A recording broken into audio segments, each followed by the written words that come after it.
جي. السلام عليكم. شلونك عيني؟ أغاتي.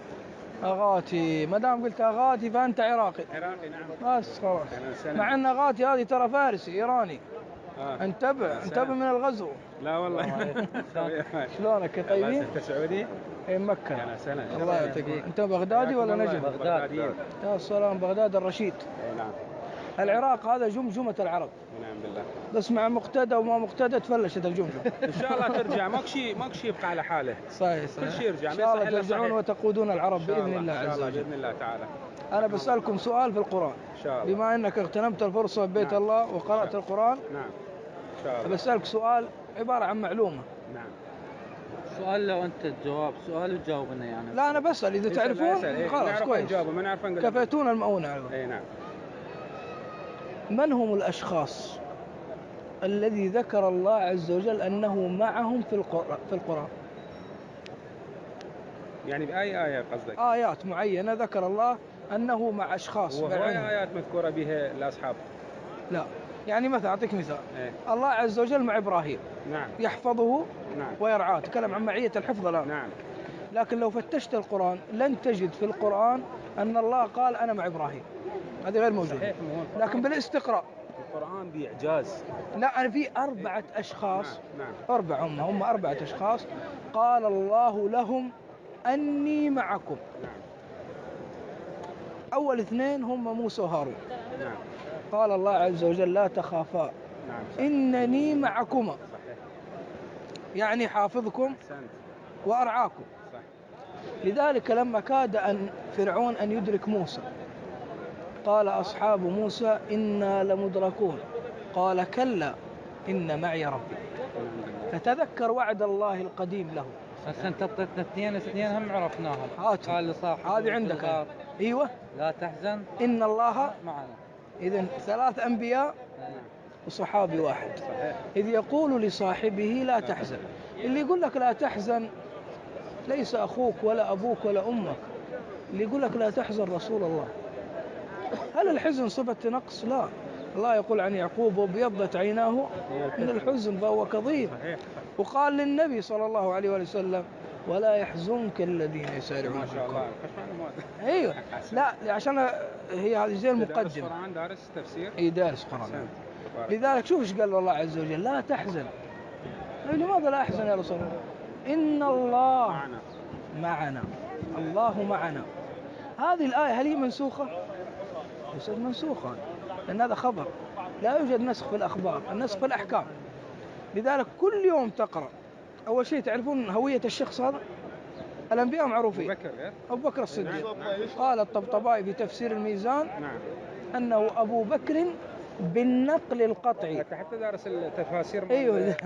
انا ما اوقفك وكلمك، كل واحدكم متعلم ما يتكلم بجهل يعني. اكيد صحيح. قال انه ابو بكر بالنقل القطعي وليس بالروايه، لان الروايه تحتمل. صحيح. مثل فاطمه بنت محمد. طيب الان نريد ان نطبق. الله عز وجل ما اخبرنا هذا الخبر الا وراه ما وراه. ايش هو هذا الشخص اللي الله معاه؟ نظريا نتكلم. اللي عادي شنو مصيره؟ اللي عادي؟ اي طبعا مصيره كان ما عادي رسول الله. الله. ومن عاد رسول الله. أي واحد موالي لرسول الله ويعاده يعني عاد رسول الله. يعني أفهم من كلامك اللي عادي رب العالمين. إذن تطبيقا. نعم. نطبق لا. نظريا انتهينا. نعم. تطبيقا اللي عادي أبو بكر شنو مصيره؟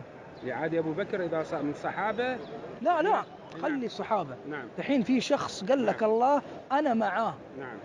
من هو؟ طبعا عرفنا هوية أبو بكر. فبالتالي واضح واضح هذه. نعم. ايوه.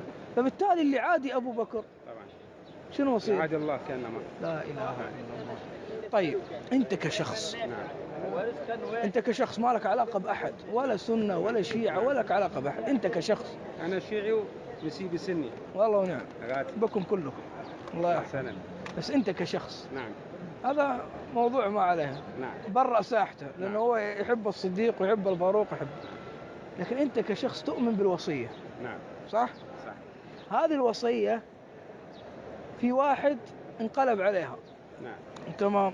زعيم الانقلاب العسكري، نتكلم بالمصطلح الحديث الآن. نعم. اللي هو أبو بكر. نعم. الآن أريدك تحلل لي اللغز. شخص انقلب انقلابا عسكريا على وصية رسول الله والله عز وجل يقول له أنا معك. يعني أصبح الله عز وجل مع الظالمين ومع الفاسقين ومع المرتدين.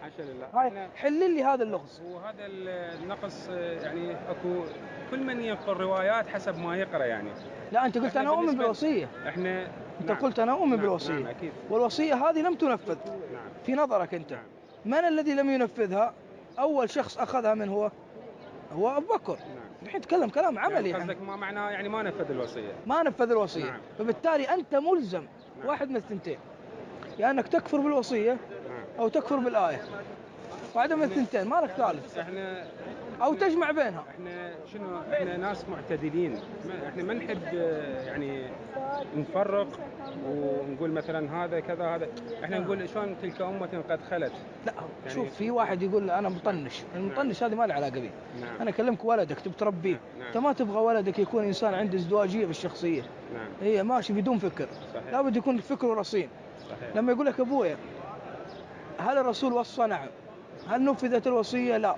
من انقلب على الوصية؟ مضطر أنت اضطرار أنت تقول أبو بكر. طب يقول لك يا أبويا يا أبي أنا أرى في القرآن الله يقول أنا مع أبو بكر، حاول تجمع لي بين هذا الشيء. كيف الله يكون معاه؟ ما عندي إمكانية أنا أقدر يعني أنت ألا ترى أنه معضلة؟ أنا ما أعرف ما أقدر يعني. لا أنت كشخص أنا بس أنت تشخيصك لهذه القضية ما ترى أن في شيء في خلل في الموضوع. واحد الله معاه يقول له، يعني هو ليس استنباطا أو استقراء، الله أخبرنا وتقرأ إلى يوم القيامة إن الله مع أبو بكر، إن الله مع أبو بكر، إن الله مع أبو بكر، إذا تأكدنا من هويته. طيب كيف الله مع أبو بكر وهو الرجل الذي سطى على وصية رسول الله؟ في مشكلة، يا إن الوصية هذه خرافة أو إن الآية فيها خلل، يا إنها محرفة أو مضافة أو كذا. لذلك أنا بريحك، بحل لك اللغز. النبي صلى الله عليه وسلم يقول الله عز وجل عنه قل ما كنت بدعا من الرسل. إيش معنى ما كنت بدعا من الرسل؟ أنت دارس بالقرآن. طيب أنا أقول لك فهمنا. لا، ما كنت بدعا من الرسل يعني لم أأتي بشيء مبتدع جديد، يعني أنا إنما أتيت بما أتى به الرسل. قل ما كنت بدعا من الرسل، يعني أنا ما جاي أنا لست شيئا جديدا ولم أتي بشيء جديد. نفس الإيمان اللي أتى به آدم ونوح أنا أتيت به. طيب موسى عليه السلام ذهب من الدنيا ولم يوصي لأبنائه، وكذلك إبراهيم وكذلك إسماعيل وكذلك نوح وكذلك آدم، كلهم ذهبوا من الدنيا ولم يورثوا أبنائهم الحكم.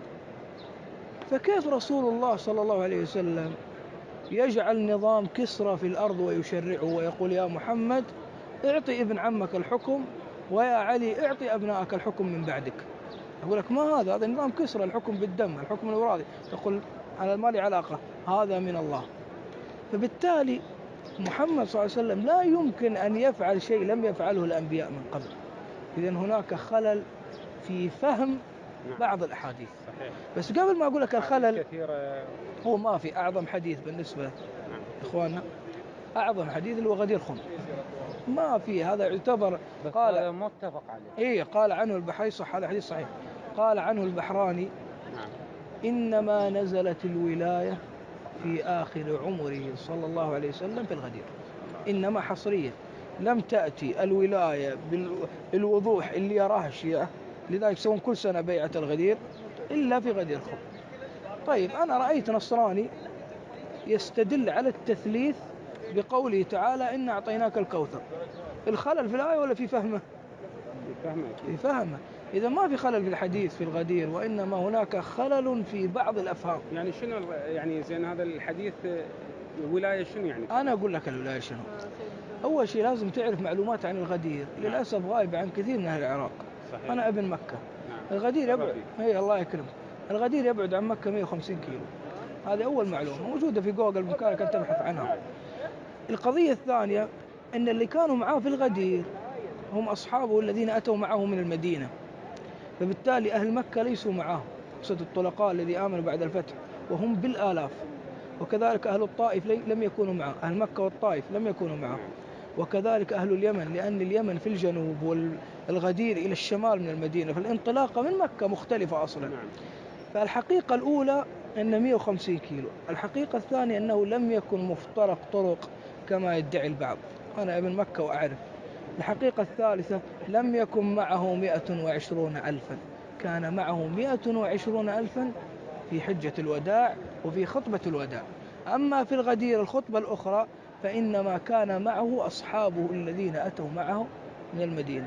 السؤال المنطقي اللي ينبغي 120 أنا أقول لك هذا هو السؤال المنطقي ينبغي تطرح على نفسك: لماذا أهمل رسول الله تبليغ أهل مكة والطائف واليمن؟ وعنده خلافة؟ أليس لهم حق في البلاغ؟ أليس أهل الطائف لهم حق في البلاغ؟ وهو توفي بعد شهرين من هذه الحادثة. بعدين انظر إلى الحكمة، أنا أتكلم بالعقل الشيعي. جمع المنقلبين، هو يعرف أنهم منقلبين وجمعهم وبلغهم وترك بقية الناس. لا، هذا المنطق مستحيل يفعله النبي صلى الله عليه وسلم أو الله عز وجل يوم. لذلك يقول المفيد في الإرشاد إن هناك حصلت خصومة بين علي وبعض أصحاب رسول الله، لأن علي رضي الله عنه، هذه بعطيك معلومة، لم يحرم مع الرسول صلى الله عليه وسلم لما أتى من المدينة، وإنما التقى به، جاء من اليمن إلى مكة والتقى بالنبي صلى الله عليه وسلم، وحصلت خصومة بينه وبين أصحاب النبي صلى الله عليه وسلم في اليمن. هذه ذكرها المفيد وذكرها ابن كثير وذكرها ابن إسحاق. بعد وفاة الرسول؟ لا، في الحج. في الحج. فقال، شوف المفيد ايش قال، بإمكانك ترجع الإرشاد المفيد. الإرشاد المفيد غدير خم، عنوان غدير خم، يقول كثرت كذا بهذا اللفظ: كثرت الشكاية على أمير المؤمنين. يقول كثرت الشكاية على علي، كثرت الشكاية على علي. من اللي اشتكى؟ الجيش الذي أتى من اليمن والتقى برسول الله، قال إن علي فعل بنا كذا وكذا وكذا. من الشكايات اللي اشتكوها، وهذا في البخاري الآن، شخص يسمى بريدة قال اشتكى إن علي أخذ من الغنيمة، وارسله النبي صلى الله عليه وسلم يوزع الغنائم، فأخذ جزء من الغنيمة، فقال له: يا بريدة أتبغض عليا؟ قال: نعم. قال: لا تبغضه، فإن له في الخمس أكثر من ذلك، لأن اللي أخذ من الغنيمة إنما هو جزء من حقه في الغنيمة، كما تعلم أن أهل البيت لهم حق في الغنيمة وليس بالرواتب. طيب، يقول ابن كثير: كثرت القالة على علي، ليس الشاكي واحد، أكثر من شخص، لأن خصومة حصلت لأن عنفهم في اليمن. لما سمع النبي صلى الله عليه وسلم كثرة الشكاية على علي، أراد أن يبرئ ساحة علي ويبين أن حب علي ونصرته من حب رسول الله ونصرته. لذلك انظر ماذا قال، وانظر حكمة النبي صلى الله عليه وسلم. قصد أن يبعد عن الحجيج، لأن الحجيج ليس لهم علاقة بالموضوع.